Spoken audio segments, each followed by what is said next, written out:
Hello नमस्कार। आज हम लोग हिंदी वर्णमाला का रिवीजन करने वाले हैं।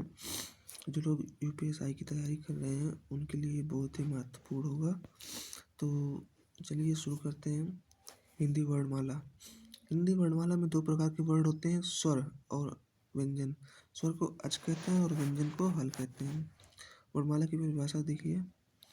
वर्णमाला दो शब्दों वर्ण प्लस माला के योग से मिलकर बनी है।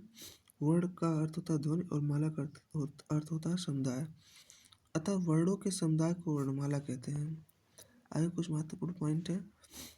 भाषा की सबसे छोटी लिखित इकाई वर्ण होती है और भाषा की सबसे छोटी मौखिक इकाई ध्वनि होती है।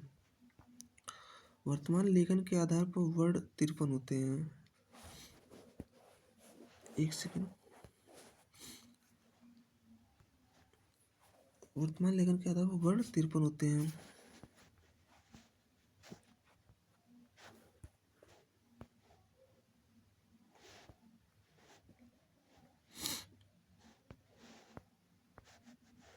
और जिसमें एक विशिष्ट व्यंजन होता है।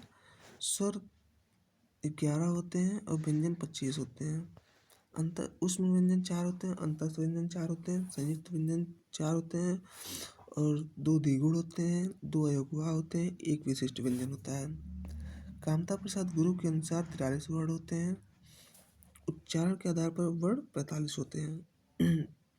अब चलिए हम लोग देखते हैं स्वर की परिभाषा। स्वर क्या होते हैं? जिन वर्णों का उच्चारण स्वतंत्र रूप से होता है उन्हें स्वर कहते हैं। इनकी संख्या 13 होती है। छोटा, बड़ा, छोटी, बड़ी, छोटो, बड़ो, री, ए, ऐ, ओ, औ, अंग, आहा। अगर प्रश्न पेपर में पूछता है कि स्वरों की संख्या कितनी होती है तब 11 लगाएंगे। अगर पूछता है कि स्वरों की कुल संख्या कितनी होती है तब 13 लगाएंगे।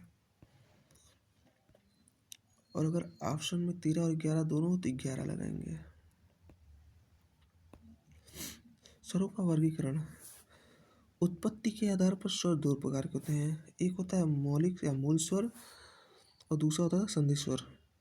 तो मौलिक स्वर क्या होता है? जिन वर्णों का निर्माण एक खंड द्वारा होता है उसे मूल स्वर कहते हैं। इसकी संख्या 4 होती है। छोटा, बड़ा, छोटो, री।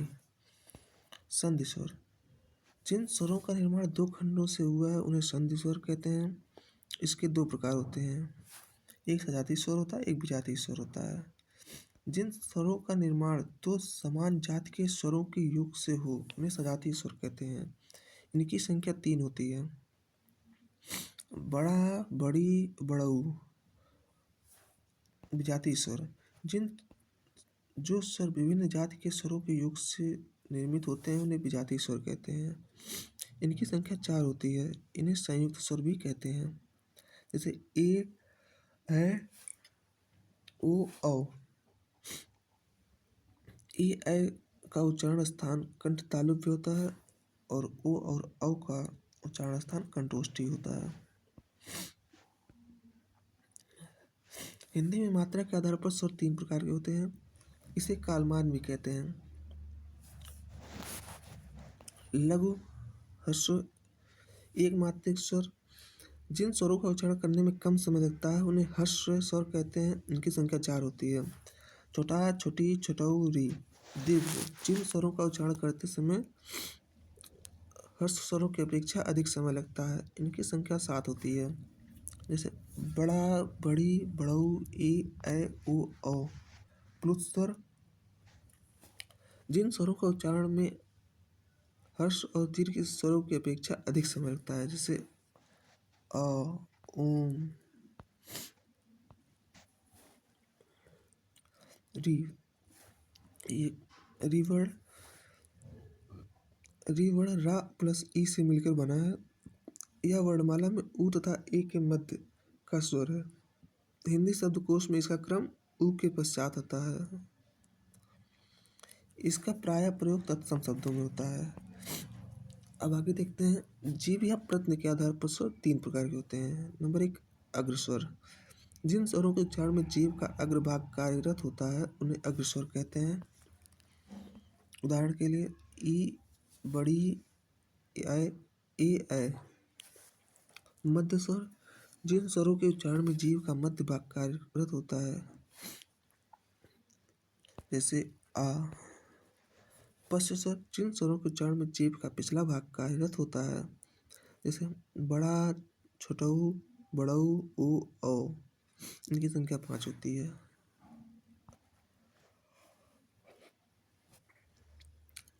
उच्चारण या ओष्ठ के आधार पर स्वर 2 प्रकार के होते हैं, आवृत्तमुखी स्वर और वृत्तमुखी स्वर।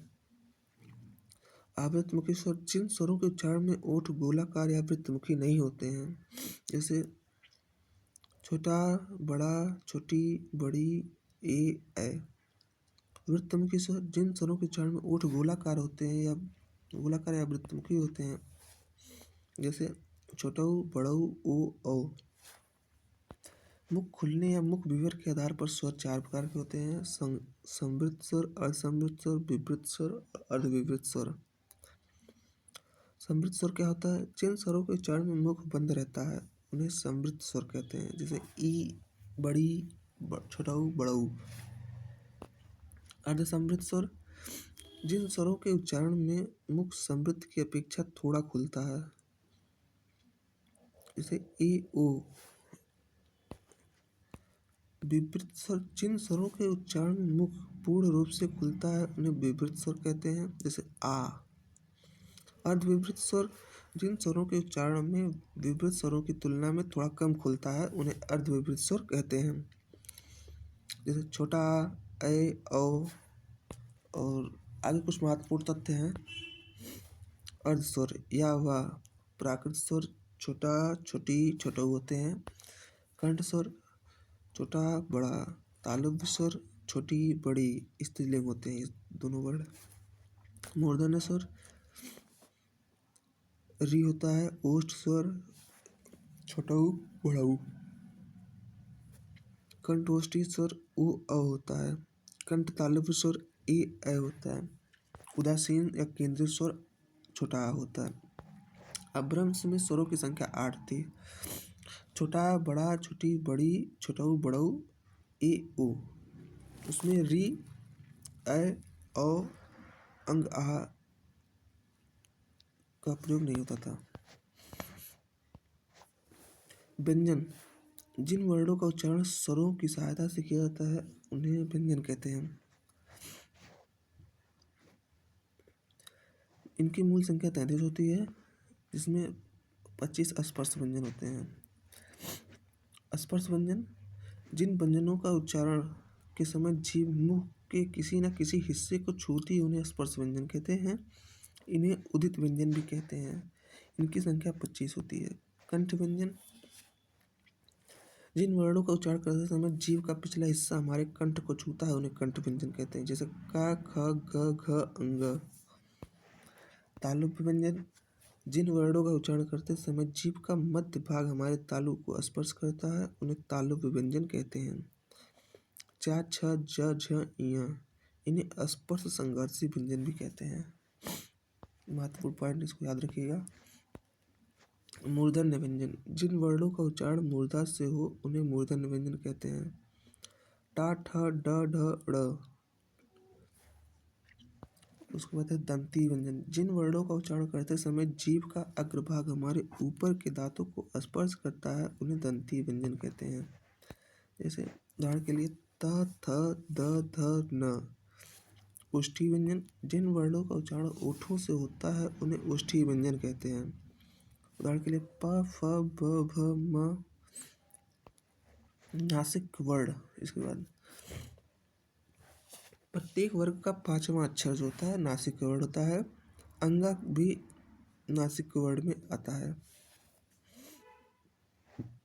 वर्णों का उच्चारण स्थान कंठ व्यंजन से छोटा और हा का उच्चारण होता है।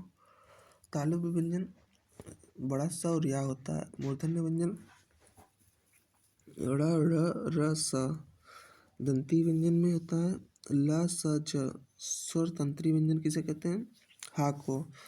दंतोष्ठ व्यंजन वा होता है। संघर्षहीन व्यंजन या वा इसे अर्ध स्वर भी कहते हैं। प्रकंपित व्यंजन रा होता है, इसे लुंठित व्यंजन या लोड़ित व्यंजन भी कहते हैं। विशिष्ट व्यंजन ये होता है। असंगत व्यंजन अंग आहा अगवा होता है। दंतमूल वत्स व्यंजन, इन व्यंजनों का उच्चारण करते समय जिह्वा नीक वत्स अर्थात ऊपर मसूड़े को स्पर्श करती है या वर्ष के समीप पहुंचकर एक झटके के साथ मुड़कर पीछे हट जाती है। जैसे ना, स, र, ल, ज, ड, ढ़,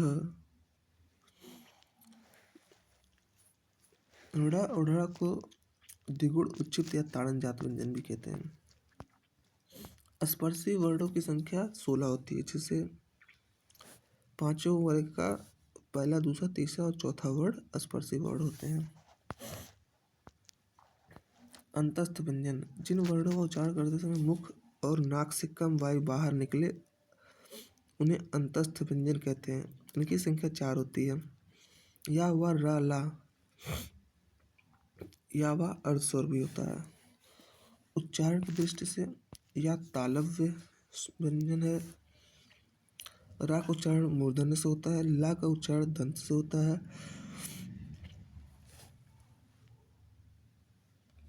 वा का उच्चारण स्थान दंतोष्ठ है। ऊष्म या संघर्षी व्यंजन, जिन वर्णों का उच्चारण करते समय मुख और नाक से गर्म वायु निकलती है उन्हें ऊष्म व्यंजन कहते हैं। इनकी संख्या 4 होती है। जैसे बड़ा सा, खष्टी सा, छोटा सा, हा। उच्चारण की दृष्टि से बड़ा सा का उच्चारण स्थान तालव्य है। खष्टी सा का उच्चारण स्थान मूर्धन्य है। सा का उच्चारण स्थान दंत है और हा का उच्चारण स्थान कंठ है। लुंठित व्यंजन, जिस व्यंजन का उच्चारण के समय जीभ की नोक वायु से रगड़ खाकर कांपती है उसे लुंठित व्यंजन कहते हैं। इसे लोड़ित व्यंजन, अशक्त व्यंजन भी कहते हैं। रा रा जो है लोड़ित व्यंजन है। रा का सामान्य रूप जैसे राजेश में प्रयोग होता है। रा का ये रेप रूप होता है जैसे सर्म, दुर्जन, निर्धन में। रा का पदीन रूप, प्रकार, क्रम इन सब में इस प्रकार के होते हैं। पार्श्विक व्यंजन, जिन व्यंजन के उच्चारण में जीभ श्वास वायु के मार्ग में खड़ी हो जाती है और श्वास वायु उसके बगल से निकल जाती है उसे पार्श्विक व्यंजन कहते हैं। उदाहरण के लिए ला, काकल्य वर्ण, जिन व्यंजन ध्वनि के उच्चारण में मुख गुहा खुली रहती है और वायु बंद कंठ को खोलकर झटके से बाहर निकलती है उसे काकल्य वर्ण कहते हैं। उदाहरण के लिए हा। संयुक्त व्यंजन, जो वर्ण दो विभिन्न व्यंजनों के योग से मिलकर बनता है उसे संयुक्त व्यंजन कहते हैं। इनकी संख्या 4 होती है। छा, त्र, ज्ञ, स्र। छा जो है आधा का खष्टी सा से मिलकर बना है। त्र जो ता और रा से मिलकर बना है। ज्ञ जो है ज और इया से मिलकर बना है। स्र श और रा से मिलकर बना है। उच्छिष्ट व्यंजन, जिन वर्णों का उच्चारण करते समय जीभ ऊपर उठकर तुरंत नीचे गिरती है उसे उच्छिष्ट, द्विगुण या ताड़न जात या फेंका हुआ व्यंजन कहते हैं। इसकी संख्या 2 होती है। ड़, ड़। किसी शब्द की शुरुआत में उच्छिष्ट व्यंजन का प्रयोग नहीं होता है। ये कुछ महत्वपूर्ण पॉइंट है उच्छिष्ट व्यंजन से रिलेटेड। द्वित्व व्यंजन के रूप में उच्छिष्ट व्यंजन का प्रयोग कभी नहीं होता है। जैसे कबड्डी, अड्डा, इसमें अड़ा अड़ा का प्रयोग नहीं हुआ है, इसमें ड का प्रयोग हुआ है। अंग्रेजी के शब्दों में उच्छिष्ट व्यंजन का प्रयोग नहीं होता है। जैसे बोर्ड, रिकॉर्ड, इसमें उच्छिष्ट व्यंजन नहीं है। ड़ा या ड़ा के तुरंत पहले या तुरंत बाद अनुसार हो तो उच्छिष्ट व्यंजन का प्रयोग नहीं होता है।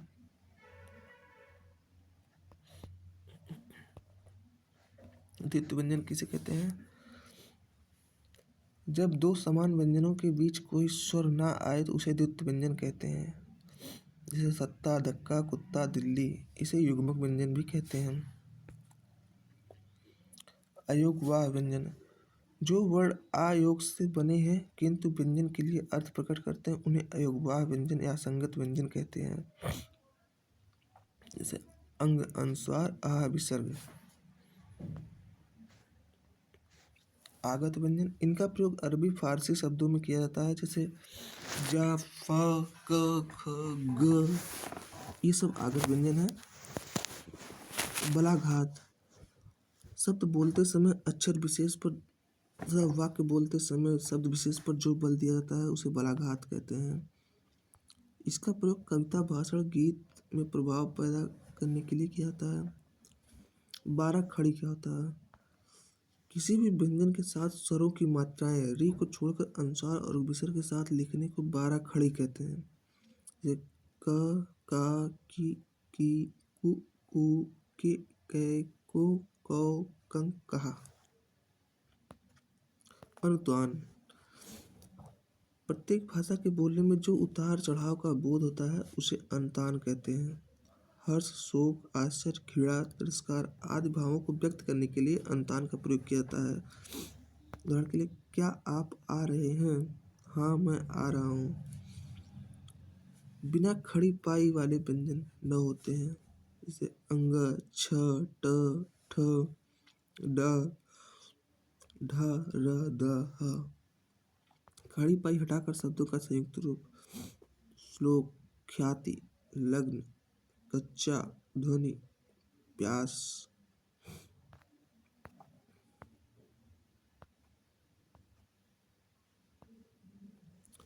घोषत्व या नाद या स्वर तंत्रिका के आधार पर व्यंजनों का वर्गीकरण। घोष या सघोष व्यंजन, जिन वर्णों के उच्चारण में स्वर तंत्रिका में कंपन हो अथवा जिन वर्णों का उच्चारण केवल नाद के द्वारा होता है उन्हें सघोष या घोष व्यंजन कहते हैं। प्रत्येक वर्ग का तीसरा, चौथा, पांचवा तथा सभी स्वर द्विगुण व्यंजन और अंतस्थ व्यंजन तथा ह वर्ण।